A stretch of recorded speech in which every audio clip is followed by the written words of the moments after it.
Hey everyone! Today I want to talk a little bit more about electric unicycles. It turns out today is probably the last day of the season. It's 9 degrees outside and it's not really pleasant to ride if you are riding over 30 kilometers an hour. The wind cuts through any clothes you have on, and the whole point of riding for me is the pleasure it brings.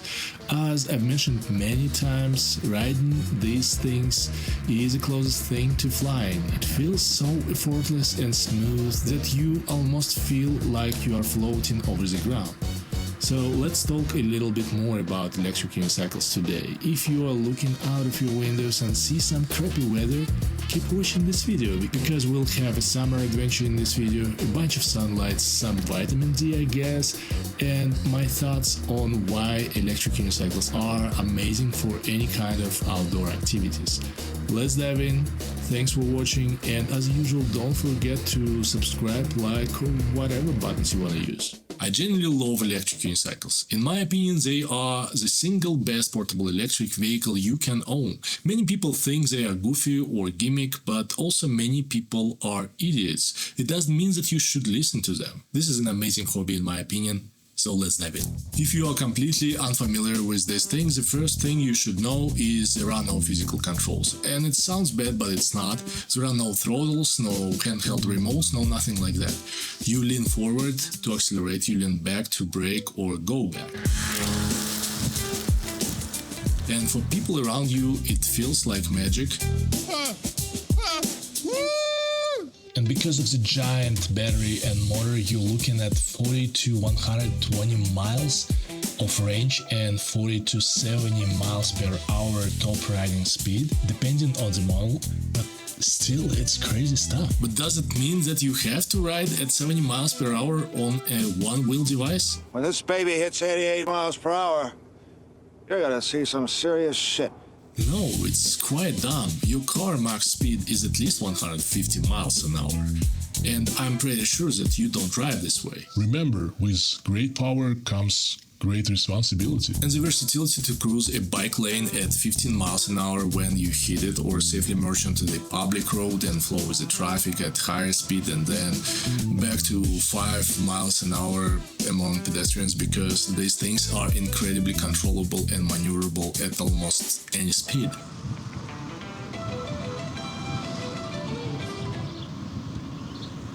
You know what's good about traffic? Nothing is good about traffic. Keep in mind though, they are not capable of safe highway speeds, and that's for good. But as an example, exploring on these things is way more convenient and fun than on anything else you can ride these days. The road's closed up there. Yeah, we can go through the park. Can't go through the park.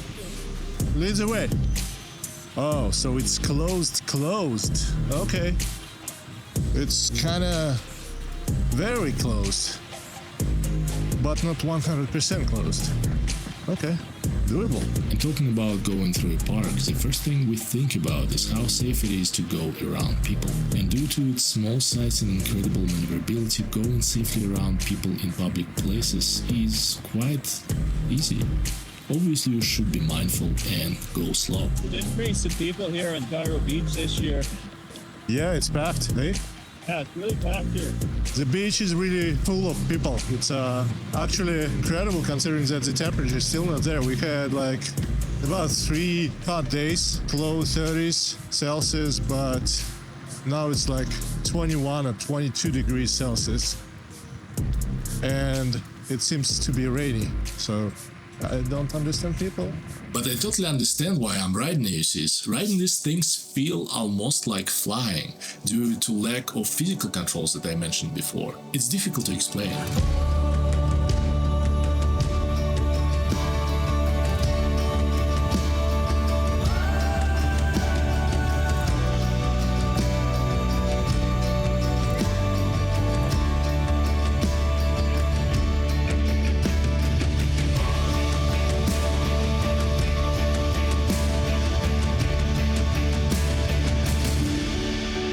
Because there are no controls to think about, the connection is somewhat telepathic.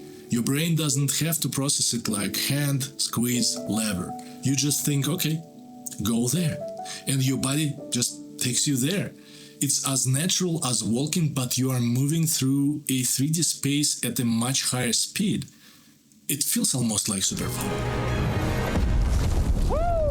Superhero landing! Meaning during a day you can see more and experience more, and it's way more pleasant and sometimes unexpected. This is the airplane museum. I don't remember the exact name. I'm really bad with names, so it will appear somewhere around here. But if you visit anytime Kelowna, find some time and visit it because it's amazing. Inside it's even better. I will put the link in the description. You can find some photos from the inside of this museum in my blog. It's not a video blog, it's a photo blog, old school. But this thing is mind-blowing, especially if you like any kind of aircraft.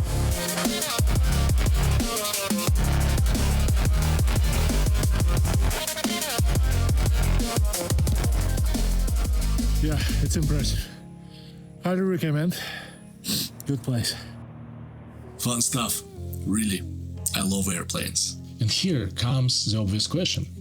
Is it safe? Here's the reality. It's a high-performance machine that balances you using advanced electronics. It is stable, it is very maneuverable, but it's not safe. Nothing is safe. Bicycles generally are not safe, or hiking is unsafe if you are not prepared, and at the same time everything I just mentioned is also safe, because it depends on you. For example, if you are walking like an idiot, you are in danger. Trust me, bro. I guess I'm just stuck halfway down the stairs. When I started riding, I looked like this. It was 2018 and I knew nothing about how to do it right. I was riding it and I was happy. This means that I've been riding for more than 7 years. Look at me. Do I look cool? No, I don't. I was a bloody idiot here. Good thing that I didn't get wiped out back then without gear, because I could literally become a bloody idiot. Literal bloody idiot. Literally a literal bloody idiot. Bloodbath McGrath, indeed. So in short, you always need to understand what you are riding and how it behaves in different conditions. And because of the speeds it can reach, you always need to wear appropriate gear. And this is probably the biggest downside of riding EUCs, that you need to wear a protective gear at all times. You need to understand the worst case scenario, the fall. And you will fall no matter what from anything that you ride. Either it's a bicycle or it's a ski or it's a snowboard. From anything you will fall. You need to be prepared for that. And you need to understand the physics and mechanics of that fall to prevent any possible traumas. For example, for bicycles, if something gets wrong and it stops suddenly, you get thrown in the air and you will go this way over the handle. On an electric unicycle, it's quite a little bit more predictable, I would say, because if something goes wrong, you will just faceplant on the asphalt, and we need to understand the physics of that. So first of all, you need to protect your head, your brain and your face. So full face helmet is absolutely necessary part of your gear. Second thing, you need to protect all your joints in your body that will hit the ground most likely in this kind of fall. So it means you need to protect your wrists, you need to protect your elbows and knees. Because if you break a bone, it will heal together with no any issues and no complications after that. But if you break a joint, it's a little bit more complicated to heal and sometimes even impossible. So always protect your joints. Now real quick, let me show you my gear so you'll have the right idea of what you gotta have. I have two main helmets that I mostly use for the warm season. This bell is made of ABS, yet is incredibly lightweight. I think it is the 2R series, but correct me if I'm wrong, it's been a while. This other one is my favorite. It's 7IDP Project 23 helmet, which is made of carbon fiber. It is incredibly lightweight and airy for the hot summertime. Both are quality mountain bike helmets, but if you ride close to 50 miles an hour, buy a good motorcycle helmet. I also have these two, but they are not ideal for speeds over 25 miles an hour. I protect my wrists with these AAA gloves. I love them very much because they have wrist protection on both sides. They are my choice to go, and also the flex matters that I also have, but like slightly less. To protect my elbows, I use these Fox Motocross elbow pads. They are amazing and really comfortable. For the knees, the choice is standard. It's either Liat knee pads or this Chinese clone, which is pretty much identical and was successfully tested a few times. I also have a few different body armors that I usually wear under my hoodie, as I like to look a little bit less like a robot on a wheel. And this is pretty much it about the basics that you need to understand when you're riding one of these things. So wear protective gear. Besides that, if you got the proper gear, the control you have is unmatched. When people see these things, they often ask how fast you can stop because, well, it looks so unstable, so irrational. Well, in reality, you can stop pretty fast. On a bike, your reaction time is usually brain, hand, lever, and then brakes. On an EUC, you brake with your entire body weight. So the reaction is instant. When you see something, you instinctively lean back and you stop. And because you are braking with an incredibly powerful electric motor, your stopping distance is limited mostly by tire grip. So the only thing you should remember and consider at all times is that one tire has less grip than many tires, obviously. So say you cannot do something that mountain bikes can do, but you realistically can get very close to that due to the amount of torque it provides. And having all this control, flexibility, torque and speed, you can go literally anywhere. And the worst season is when it's cold outside and you can ride outside comfortably. It's a pity that in the fall everything looks 3 times worse than it should. This is a nice little pond with a lot of ducks in there, and it's quite beautiful, I must say. Pretty unnatural area for this land. It's, mountains and everything, and it looks like a small piece of Ontario. Usually when it gets cold, I ride these things until it gets lower than 10 degrees Celsius, and then it becomes way not pleasant, at least for me, because wind blows through anything you can wear, and yeah, it becomes miserable. But some folks ride these things during the winter time, and I totally respect that. And it's a bummer because it's probably one of the funnest ways to get to your favorite places. This part is always fun. Oh yeah, I like this part here. Oh wow. It's a nice place. Yeah. It's raining over there. Oh yeah, and we are going there. Looks like it's dumping hard too. Yeah. We're not going over there. Oh, that's... Well, not over there for sure, but I mean that direction. It's freaking raining, and it's raining bad. God damn it. For me, the choice was quite simple. One-wheels and scooters are mostly for paved roads. If you are into off-roading of any kind, an electric unicycle can hit trails that scooters can't even touch. E-bikes are generally cool, but there are different types for different terrain, and they take a lot of space. Compared to an electric unicycle, I don't need any extra mount to carry it. I just throw it in the truck and I'm good to go. At home, it only takes a little space in the corner of my garage, and some models fit even in the tightest places. I'm not showing off, I don't need it, and I don't really care. There is no statement here. It's just convenience for me and fun.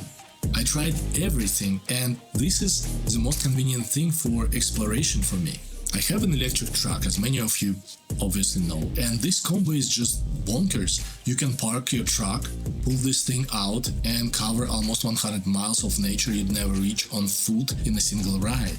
If you need more, you just come back and charge it from your Cybertruck within a couple of hours. And theoretically, you could charge it also in a Ford F-150 if you had one, but they killed it, so not anymore. It is compact enough to sit under your desk, yet powerful enough to climb a mountain or hit a paved road. Okay, let's go down there and let's take a look how this beautiful lake looks like. Probably the camera is not delivering, but it's a legit 30-degree gravel covered uphill. And as I previously mentioned, the place where I live is mind-blowing.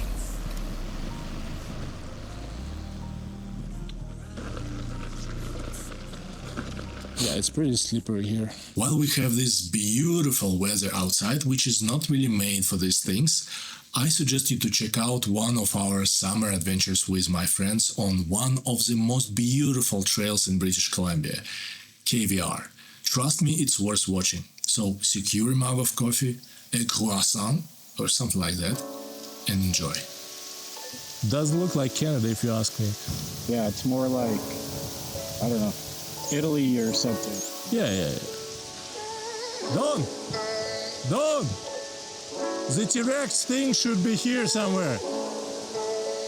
Oh, that's you? Yeah. It's either that winery that we just passed or this one. I'm not certain. Should be on the right up there, you know? Anyway.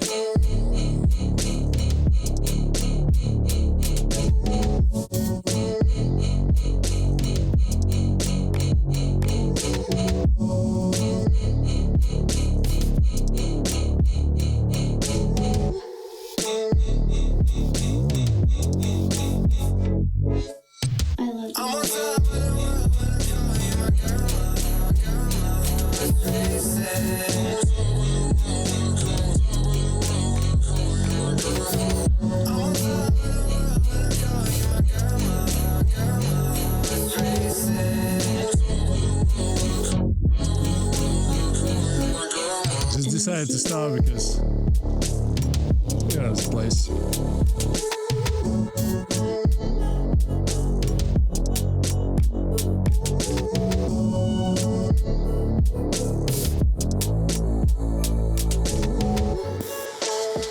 Such a beautiful place, man. Yeah, it is. Let's take some more pictures here.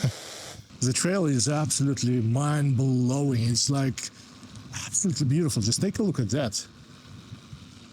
Just like, and it's just not I'm trying to time the frame. It's just like that all the way. The only thing that I can say here is something like, just take a look at this, because everything is so beautiful around here that it's really difficult to describe, and it's a really good mix of everything. We go through a forest, then there is a rocky canyon, there is a nice view of the lake, and then it should be a real tunnel in front of us, probably a few miles down this trail. What is there? Just houses? Just houses? Oh, yeah. Don't tell anybody, but Don is a fan of houses. Oh, wow. Look at this house. This is freaking weird. In a good way. Weird. It's interesting. It's not enough of traffic around here, but at the same time, at some point, you see a lot of cyclists out of nowhere, and you kind of, okay, there is some, and then again, empty for a few kilometers.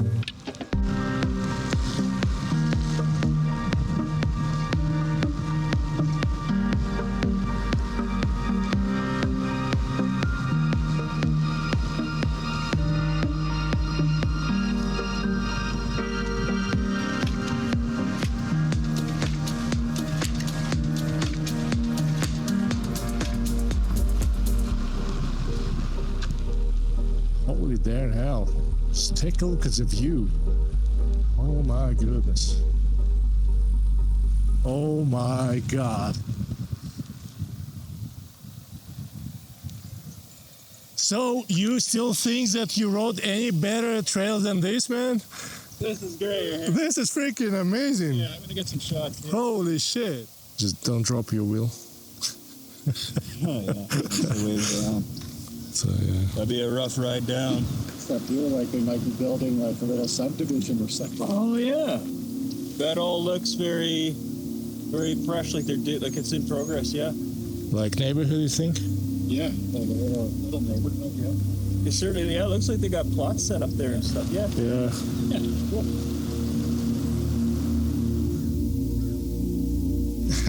This place is freaking amazing. It's officially beaten everything that I've seen so far on an electric unicycle. Besides the Grand Canyon that I actually rode on an electric unicycle. But, I mean, just, oh my God, it's like Oh my god.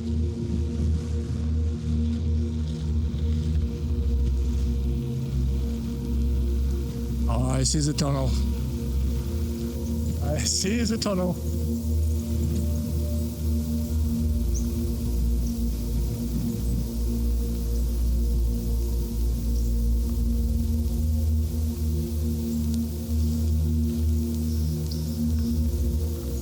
Before going in there, I would stop here and enjoy the freaking view because I don't know, it's just I don't see it every day.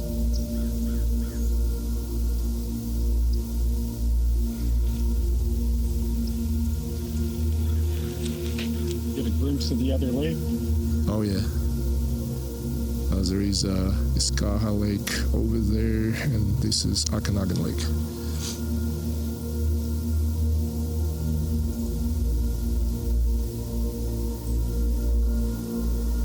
Okay, let's go. It's a short one. Oh my. Oh yeah, I would stop there as well.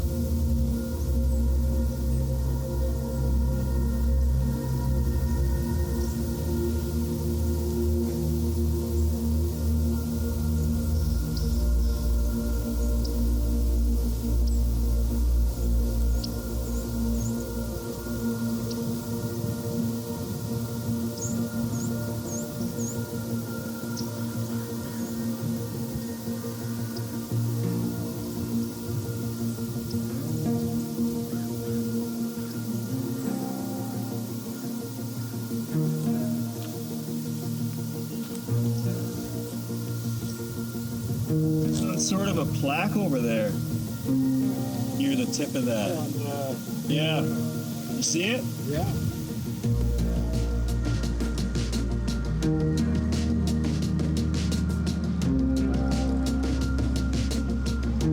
Oh, wow, that's convenient.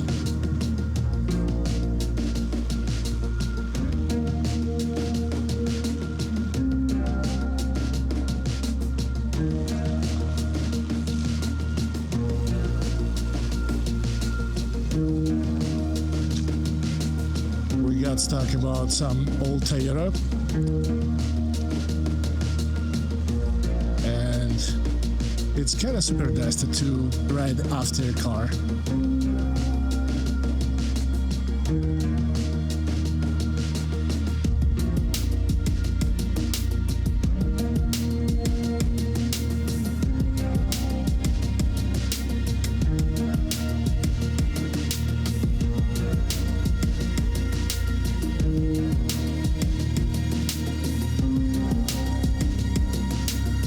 Here we go again. That was fun. This is actually an all-purpose road, so you can drive here your truck or even a car because it's pretty much drivable. It's just narrow, so there is not too much space for two cars to pass each other. So you need to manage it at some point. But yeah, it's definitely rideable. Okay, so we hit the paved road. Now I need to stop filming because, well, it's unsafe, and see you a little bit later.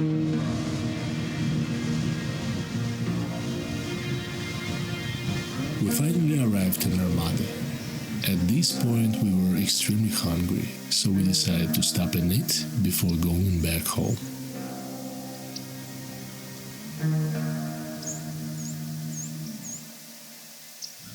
This is so freaking cool.